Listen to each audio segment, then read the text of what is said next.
কিছু পুরুষের জন্য আজ পুরুষ হিসাবে পরিচয় দিতে ঘৃণা করে। মানুষ বলে নারী অশ্লীল পোশাক পরে, তাহলে তো ধর্ষণ করবে। তাহলে মাদ্রাসা পড়ুয়া হাফেজা কেন হয় ধর্ষণ? নারী রাতে ঘোরাফেরা করলে ধর্ষণ তো করবেই, তাহলে ঘরে ঢুকে মা মেয়েকে উভয়কে কেন করে ধর্ষণ? নারী মহরম ছাড়া চলাফেরা করে, তাহলে স্বামীকে বেঁধে রেখে স্ত্রীকে করে ধর্ষণ। নারী পর্দা করলে তা সহি না, তাহলে 7 বছরের মেয়েকে কেন করে ধর্ষণ? মেয়ে মানুষ মরে গেলে মুক্তি পাবে, তাহলে ভারতে কেন মৃত্যু মেয়েকে করে ধর্ষণ?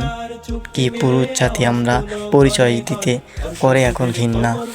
পাথর মেরে দে, সারা বাংলা খবর দে, ধর্ষকদের কবর দে, সারা বাংলা খবর দে, ধর্ষকদের কবর দে, ধর্ষকদের জনসম্মুখে মৃত্যুদণ্ড দে, ধর্ষকদের জনসম্মুখে মৃত্যুদণ্ড দে, সারা বাংলা খবর দে, ধর্ষকদের কবর দে, সারা বাংলা খবর দে, ধর্ষকদের কবর দে, কবর দে।